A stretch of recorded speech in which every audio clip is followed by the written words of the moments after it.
Hello everyone. In this tutorial, I will show you how to make a wind dancer flamingo or wind spinner flamingo using an upcycled plastic bottle along with some pretty common materials that you can find throughout the house.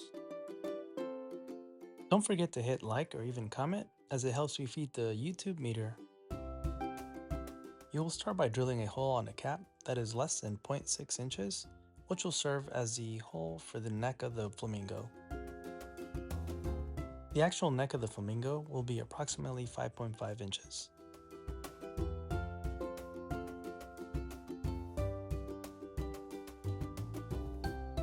By following the dimensions shown in the extended view, you're able to make the correct breaks on the PEX pipe in order to have a more natural flamingo neck. You will only need to cut half the pipe and then bend the rest with your fingers. Once these steps are complete, this is how your flamingo neck should look like.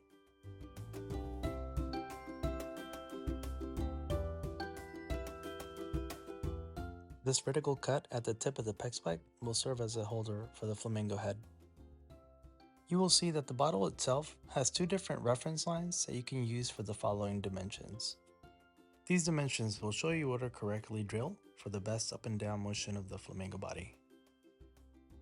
As for drill bit size, just make sure you use something that's slightly larger than a skewer stick.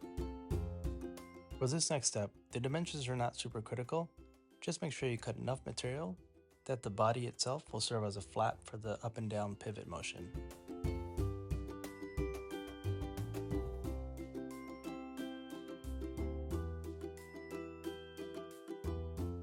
The wings are completely optional. Feel free to cut them in any artistic way you would like. You'll create a platform for the body of the flamingo approximately 1 inch from the tip of the skewer stick by using a plastic washer and some type of glue or a glue dot. You will notice that I like using these glue dots in a lot of my projects just because they come in very handy. For this next step, we'll show you how to make the most important part of this flamingo wind spinner, which is something I invented and I call it a dual axis hinge. If you have a 3D printer and would rather print it yourself, just let me know in the comments and I'll provide the file needed. As you can see in the lower right hand screen, this is what the final hinge will look like. And don't let this hinge be a little intimidating, as the most important aspect is ensuring that each axis is completely perpendicular to each other.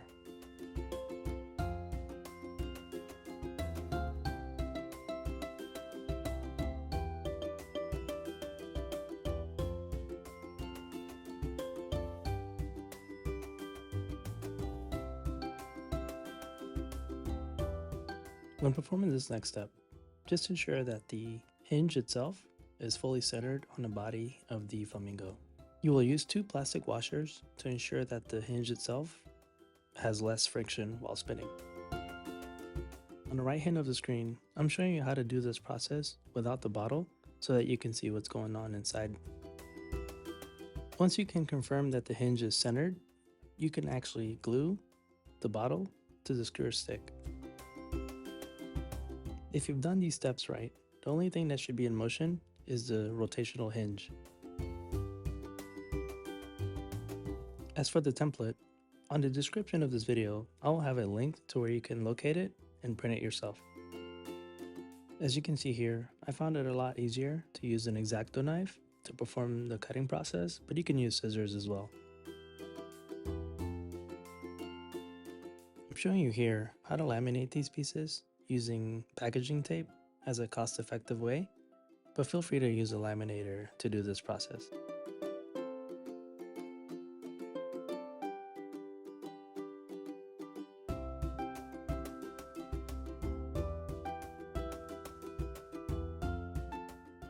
And it's okay to leave some material at the end of these pieces to ensure weatherability. We are now able to assemble the neck of the flamingo so that we can balance the entire body.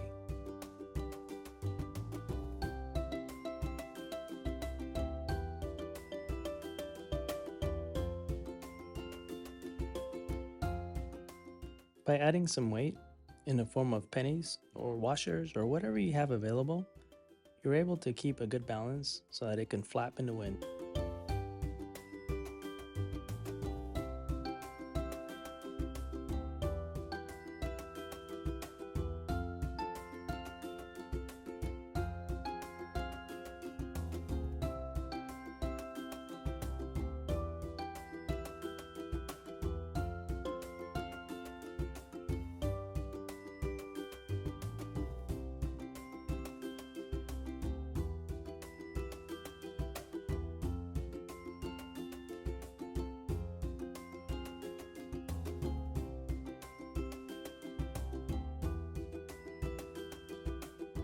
As a last step, in modifying the bottle, you will add a slit at the rear so you can apply the tail later.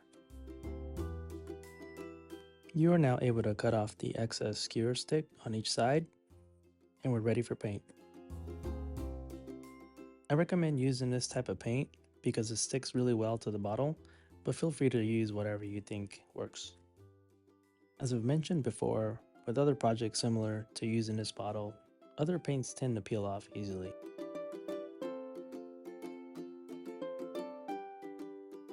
We are now ready for final assembly of the head, tail, and also legs of the flamingo.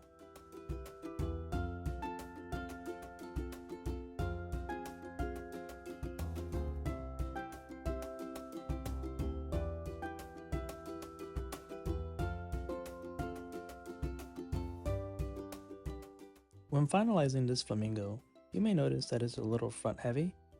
This is a good time to add just a little bit more weight to keep it more balanced. The really neat thing about this project is that you can make many and have many flamingos around your garden. I hope you enjoyed making these as much as I did. And if you have any feedback or questions or even comments, feel free to leave it in the comment section of this video. And don't hesitate to like, share, or even subscribe, as I have many more ideas and videos to follow. Thank you guys for watching.